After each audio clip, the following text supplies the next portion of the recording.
L'objectif de ce panorama, c'est de montrer et de soutenir une cinématographie peu diffusée en France. Cette année, la particularité, c'est qu'on a aussi des films algériens, donc on a 3 films algériens. Donc voilà, c'est la 2e édition du Panorama des cinémas de Maroc à Saint-Denis. Nous sommes très heureux de l'organiser, étant donné que l'année dernière ça a très bien fonctionné, on a eu plus de 2000 personnes. Là aujourd'hui, nous sommes vendredi, ça marche très bien, on a les salles qui sont pleines et la tente Keidal qui fait partie aussi du festival, c'est-à-dire toutes les animations périphériques, musicales.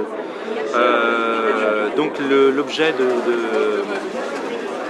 de ce panorama, c'est de soutenir une cinématographie peu diffusée en France, aussi bien marocaine que algérienne. Et l'idée, c'est que ce soit une grande fête populaire autour de ces cinémas-là.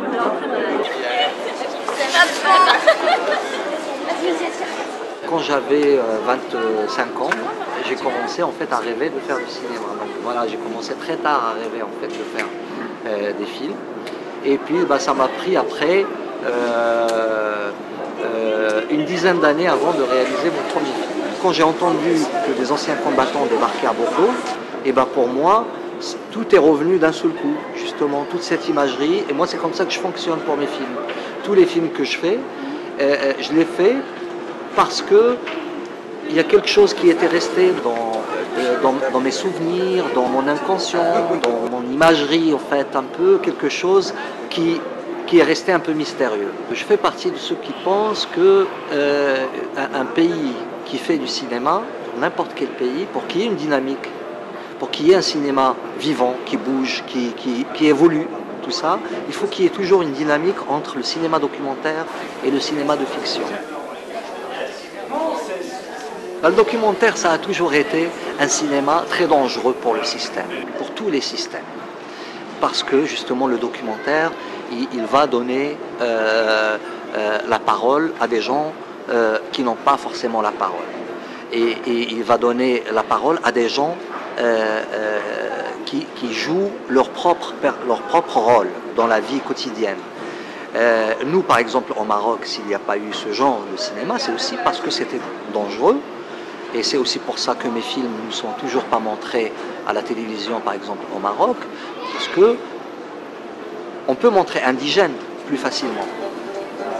On aura beaucoup plus de mal à montrer Général Nous Voilà, qui parle de la même histoire. Parce que dans Indigène, on peut bien sûr se projeter dans la fiction et être avec Jamal Debbouze ou quelqu'un d'autre. Et même si on est touché, on sort du film et c'est qu'un spectacle qu'on vient de voir. Mais le documentaire, c'est souvent une réalité qui est là. Et donc quand on sort du film, on sort avec ce poids qui reste et qui ne règle pas en fait, qui laisse le problème posé.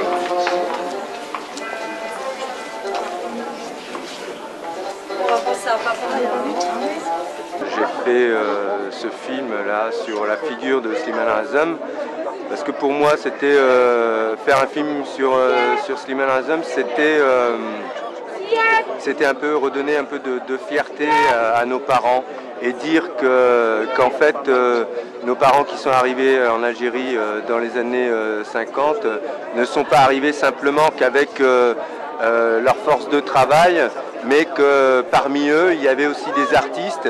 Et donc, cette immigration, elle a apporté avec elle, d'une certaine manière, une culture, une identité culturelle assez forte dans la communauté, mais qui est restée très, très invisible pour la France de cette époque-là. Et donc, pour le coup, moi, j'ai voulu un peu combler un peu ce déficit de mémoire en faisant ce film sur un des plus grands chanteurs algériens. L'Algérie, mon beau pays, je t'aimerai jusqu'à la mort. Loin de toi, moi je vieillis, rien n'empêche que je t'adore. En fait, pourquoi Slimane Azam? Parce que je pense que c'est vraiment la figure artistique qui se calque le mieux avec l'histoire politique de l'Algérie, mais aussi avec l'histoire politique de l'immigration.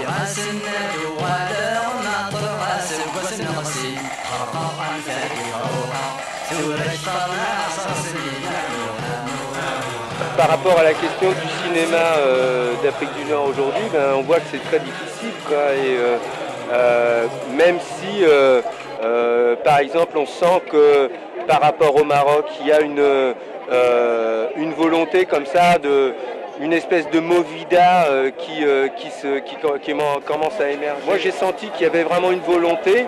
Alors par contre en Algérie, là c'est beaucoup plus délicat, même si je pense que in fine ça va finir par émerger et il faut que ça émerge pour qu'on puisse dire effectivement que l'Algérie est un pays démocratique et qu'il y a des choses qui se passent avec une pluralité culturelle, et il faut vraiment qu'on arrive dans cette Afrique du Nord à dire que effectivement on a un patrimoine arabo-musulman, mais on n'a pas que ça.